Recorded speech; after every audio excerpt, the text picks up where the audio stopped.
Welcome to Real Estate and Taxes with Lakshay. I will be helping you minimize your taxes. Perfect. Well, thank you everyone for joining in the new year. Happy New Year, everyone. 2024 is going to be a very good year. I hope everyone's going to make a killing, make a lot of money, as well as, health, wealth, prosperity. May God bless you all. So in today's session, we're going to be starting and talking a little bit about another business that is very dear to Canadians, which is Salon, hair salon, spa services. Today's topic I've kind of directed towards Salon because I already have a few existing salons income statement to be compared. So I hope you're going to enjoy today's session, and basically it will be a valuable session for someone who's looking to purchase a salon or someone who's looking to open a salon, renovate, buy, so on and so forth. So today's agenda, we're going to talk about what are some of the things that need to keep in mind before investing in a salon. Number one is questions that you need to ask yourself, a document checklist for analyzing the income and profit and losses. We're going to talk about 3 scenarios as to how much income needs to be done or earned from a salon in order to come out as a winner. Then we're going to talk about some disadvantages, advantages, as well as my conclusion. So some of the questions before buying a salon, you would want to ask yourself is, how much is the monthly rent? Is it a purchase property that you're looking to buy, or you're going to be renting it monthly? How much longer is the lease left on it? So a lot of people are operating on a lease, but when they're buying it, if the lease term ends, the business is over. So you need to find out how much more of the lease is left in your term before you get into that kind of conversation in the purchase agreement. How are the furniture, the equipment list? Most of the time, salon comes with existing equipment. So you would want to look at the state of equipment as well as how much is the life left. So let's assume someone bought a laser machine 2 or 3 years ago and they've been paying monthly. So usually when you're paying monthly, is that lease going to be transferred on you, and how is whichever equipment that you're trying to buy, is that going to be running you in the long run? Does it have the 10-year life, 5-year, 7-year life left in it or not? One of the tricky thing you also want to ask is, how is the staff morale? How are the Google reviews? Is there a problem with the staff where a lot of the salons that are operating, they have a very high turnover? Because the new person comes and learns and eventually branches off to maybe doing their own thing, or somehow maybe leaving and moving for a higher salary. So that is some of the things that you would want to pay attention to, that how is the staff morale, how long have they stayed with you, and what is their experience level. And last but not the least, what is the competition in the market? Are you opening in a community where it's called, let's say, Malton versus Mississauga? Malton, the prices might be a lot more competitive based on the demographic, whereas if you go to Mississauga Square One area, the pricing might be a little bit more higher, and you get what you pay for, but the service opportunity is a lot higher there. Now that we have understood what are some of the questions we need to ask ourselves before buying, what documents should we be requesting from the previous owner? Well, you at least want to look at 5 years worth of salon's financials. If the business is fairly new, you would at least want to get a comfort from the last 2 years, right? So minimum 2 years, maximum 5 years financials. That'll give you a good breakdown of what is the interest on the existing equipment, how are the leases, what is the monthly salary paid to the employees, how many employees are needed to maintain, is there any commission income earned from the chairs, are we renting the chairs to individual employees that are paying us rental income. So those are some of the things that would answer most of your questions in the financials. You would also want to look at some of the lease options, like I mentioned, and as well as the staff and HR issues. Some of the times, financials are not able to communicate some of the inherent issues within the business. What happens if the business owner who knows most of the work leaves the business? Do they have any backup to operate it with the absentee owner? So those are some of the things that you would want to really narrow down before buying a business which involves that much involvement. Like, this is not one of those cookie cutter business where you can just be absentee. I feel like as a business owner, you would need to know a lot of the work yourself, because the HR, because of the staff turnover, employee resignation, all of these things are very high in this kind of business. So, you definitely need to look at that perspective as well. Some of the non-quality number factors you would want to notice is maybe sit in the parking lot and see for the entire week, Monday to Friday, Saturday, Sunday, what were the walk-ins? When you look at the walk-ins by sitting in the parking lot, this kind of gives you a better idea how the business is operating. Are they doing maybe $1,000 a day, $2,000, $3,000? Those are some of the things that you would want to look at. One other thing besides the financials you would want to look at is the cash sales. Nail salons and all of these, hair parlors, they're notoriously big on cash sales. So those are not reported on anywhere, right? So those are some of the things you would want to pay attention exclusively on, because I have seen a lot of times where the income statement says one thing, but when you look at the cash sales perspective, it just changes the entire perspective. Now let's look at one of the typical income statement for a salon business. In a business where they're making roughly 300,000, the net income is not great because you're only walking away with 16,000. Most of the money on a $300,000 run rate business is taken away by three biggest categories, which is leasehold improvements, the salaries and wages, as well as the rent. Salaries and wages, I typically took 2 employees, and monthly rent I kept 1,000 square foot unit with everything included, with the lease, with all the machinery. I roughly worked it out to maybe 6,000 to 7,000 a month for 12 months. So on a 12-month run rate, after paying rent, insurance, advertising, business licenses, office supplies. Office supplies is also one of the bigger categories. In supplies, you are looking at some of the products that are maybe wax and some of the inventory that you buy, hair cutting equipment, any of the hair lotions, waxes, anything that is related to supplies that is needed. So these are some of the things that does take a lot of the a lot of the money. So typical income statement expense categories are pretty much similar, but on a $300,000 run rate, there's not a lot of money left in the business. So now you must be wondering, why would someone buy a business that is actually doing 300,000 but not a lot of net income left? Well, one of the reasons is the cash sales is not in part of this. Once you include the cash sale of roughly 150,000, this entire scenario would change. So a lot of times when we are analyzing the businesses, we get their bank statements, we get their financials for 2 years, we even get their HST filing. But cash sales is something that can only be figured out once you sit there or you talk to the owner themselves. So that is something that that component is missing here. And I feel like once you look at the cash component in this and incorporate it, this business will come out as a winner. Now let's look at what would be the best case scenario in terms of when you're looking at a salon business.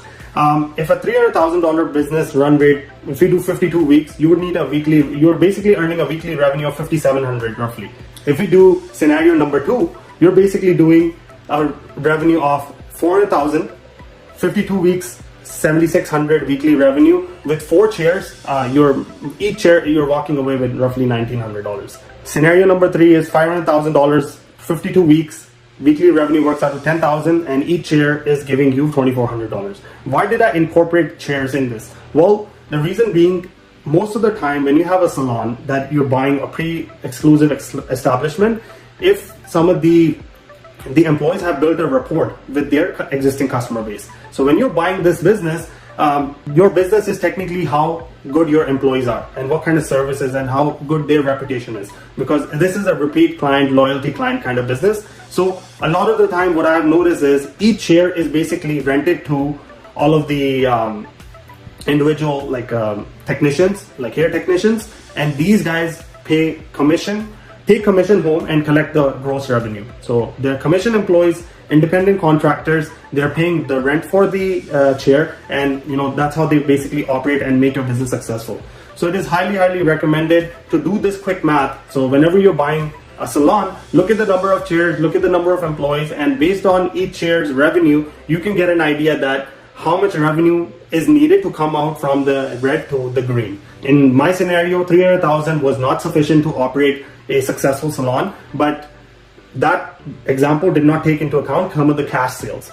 So what I would highly recommend is, before buying any salon, look at the chair revenue and back calculate how much your expenses will be. That will give you a better idea as to if it's a good decision to invest in a salon or not.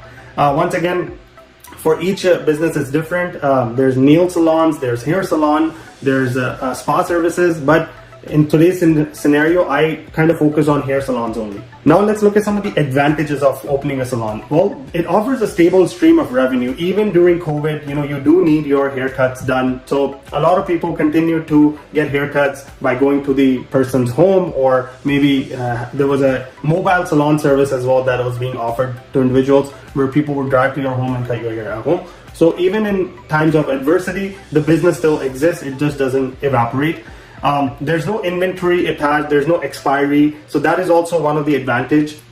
The other things is, it's not gender or age specific. It is not like a women's only or men only product. So the advantage of this business is it's suitable for all ages, all genders, and that this kind of gives you the opportunity that everyone is a customer. What are some of the disadvantages? Well, if the release doesn't renew, your business basically shuts down. So it's very important when you're buying a salon to look at the lease terms and what are the renewal terms. Make sure they don't like double your rental expenses in the following year. So that is something to keep an eye out. This business does have low barriers to entry. A lot of people are operating their hair salons from their basements, from their additional room in the home. So because of the low barriers of entry, there's a very high competition. So you have to stay very competitive when it comes to pricing. If you're offering something specific, let's say like laser, which requires specialized equipment, that equipment can be costly. And as technology changes, you have to continuously upgrade your equipment and pay leases. So equipment cost is a little bit costly in that terms for sure. So that's one of the disadvantages. The last but not the least is labor costs. Anything related to labor, whether it be retention of labor, whether it be maintaining their salaries, their motivation, their morale, all of these, even payroll management of the employees. You can hire an accountant for sure that they can help you, but when it comes to operating a salon, one of the biggest headache I would say is managing the staff and making sure they continue to stay with you and don't really walk away with your piece of the pie, which is basically your clientele. So maintaining labor is definitely one of the bigger challenges that you will need to basically analyze, be a very good people's person in order to keep them in the long run. So these are some of the disadvantages. Now, what is my take on salons and how can we have some additional sources of revenue? Well, I've noticed that some of the salons, besides offering haircuts, spa, and all of that treatment, they offer the traditional clothing and jewelry for women. Well, when the women come and they're waiting for getting their makeup done, or it even happened with my wife. So she was visiting someone who was doing their makeup from her basement. She had a rack of clothes, of traditional clothes and jewelry that really offered the convenience, and this really offers to have additional sources of revenue.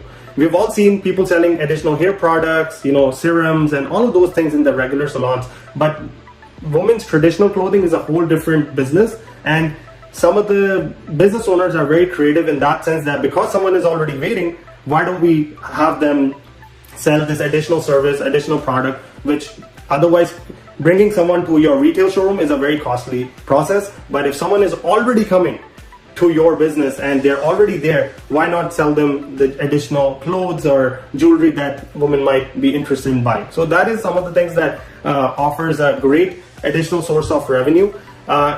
In COVID, a lot of people also upgraded their website, made it a little bit more friendly. Mobile app started being offered for online booking. So these are some of the nuances, some of the tweaks that you can do in the business to offer additional services to your clients. So for example, you can send a newsletter to all of the email list in your clients, and that newsletter can offer them promotions, beauty tips. It can also offer them things like related to